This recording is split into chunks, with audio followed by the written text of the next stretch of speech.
Good evening, sir. I'm Kenken Trimidal, and I'm gonna read the Article 16 and 17. The purpose of this video recording is to serve our activity, which is Article 16 and 17. Article 16. Who are criminally liable? The following are criminally liable for grave and less grave felonies. First is principals. Second is accomplice. Third is accessories. The following are criminally liable for light felonies. 1. Principals. 2. Accomplice. Accessories not liable for light felonies because the individual prejudice is so small that penal sanction is not necessary. Only natural person can be criminals as only they can act with malice or negligence and can be subsequently deprived of liberty. Juridical persons are liable under special laws. Manager of a partnership is liable even if there is no evidence of his direct participation in the crime. Corporation may be the injured party. General rule: corpses and animals have no rights that may be injured. Exception: defamation of a dead is punishable when it blankets the memory of one who is dead. Article 17. Principals. The following are considered principals. First is those who take a direct part in the execution of the act.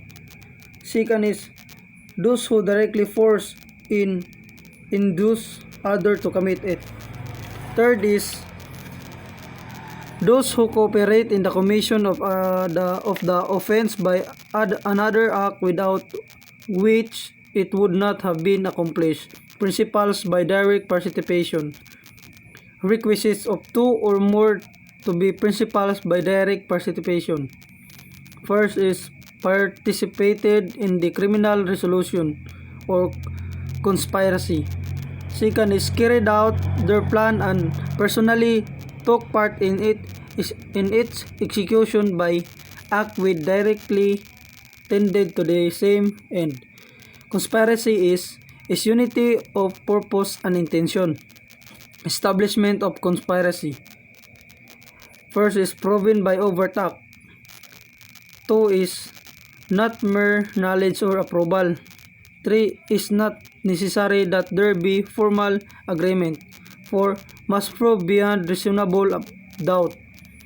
5 conspiracy is implied when the accused had a common purpose and were unite in the execution. 6 is unity of purpose and intention in the commission of the crime may be shown in the following cases. First is spontaneous agreement at the moment of commission of the crime. 2. Active cooperation by all the offenders in the perpetration of the crime. 3. Contributing by positive acts to the realization of a common criminal intent. 4. Presence during the commission of the crime by a band and lending moral support thereto. 5. While conspiracy may be implied for the circumstances attending the commission of the crime, it is nevertheless a rule that conspiracy must be established by positive and conclusive evidence. Conspirator not liable for the crime of the other which is not the object of the conspiracy or is not a logical or necessary consequence thereof. Multiple rape. Each rapist is liable for another's crime because each cooperated in the commission of the rapes perpetrated by the other. Exception: in the crime of murder, the treachery, all the offenders must at least know that there will be treachery in executing the crime of cooperation therein. Example: Juan and Pedro conspired to kill Thomas without the previous plan of treachery. In the crime scene, Juan used treachery in the presence of Pedro and Pedro knew such, but both are liable for murder. But if Pedro stay by the gate while Juan alone killed Thomas with treachery so that Pedro don't know how it was carried out, Juan is liable for murder while Pedro for homicide. No such thing is a conspiracy to commit a offense through negligence. However, special laws may one of principal example under the Pure Food and Drug Act, store owner is liable for the act of his employees of selling adulterated coffee although he don't know that coffee was being sold. Conspiracy is negated by the acquittal of confident that the culprits carried out the plan and personally took part in the execution by act which directly intended to the same end. 1. The principals by direct participation must be in the scene of the crime, personally taking part, although he was not present in the same scene of the crime. He is equally liable as a principal by direct participation. 2. One serving as guard pursuant to the conspiracy is a principal direct participation.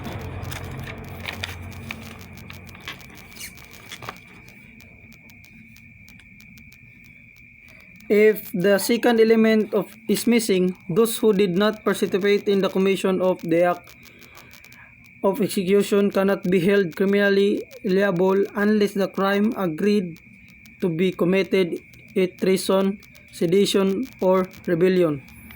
Principals by induction: those who directly force or induce others to commit it. Principals by induction liable only when principal by direct participation committed the act induced. Requisites: inducement be made directly with the intention of procuring the commission of the crime. 2. Such inducement be the determining cause of the commission of the crime by the material executor. Form of inducements: by price, reward, or promise, by irresistible force or uncontrollable fear. 3. Commander has the intention of procuring the commission of the crime. 4. Commander has ascendancy or influence. 5.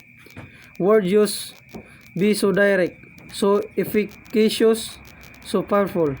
6. Command be uttered prior to the commission.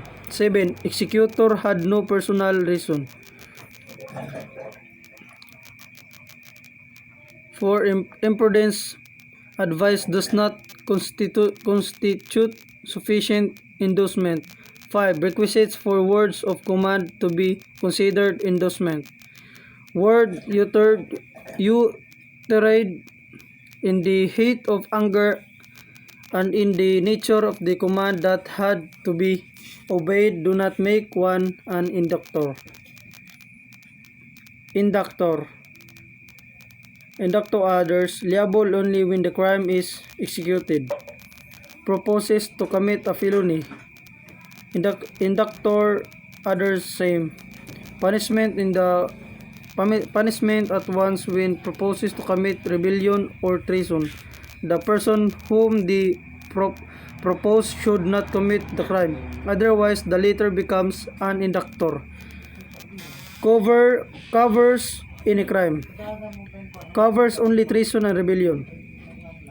Effect of acquittal of principal by direct participation in liability of principal by inducement.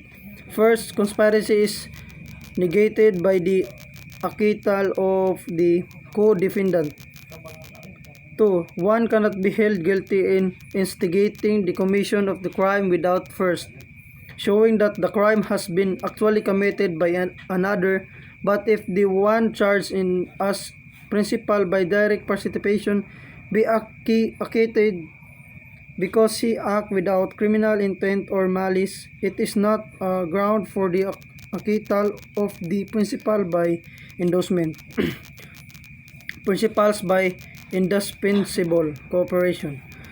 Those who cooperate the commission of the offense by another act without which it would not have been accomplished. Requisites. First is participation in the criminal resolution. Second is cooperation through another act, including negligence. There are two categories. There is collective criminal liability when the offender are criminally liable in the same manner and the same extent. The penalty is the same for all. Second category is there is individual criminal responsibility when there is no conspiracy. That's all. Thank you, sir.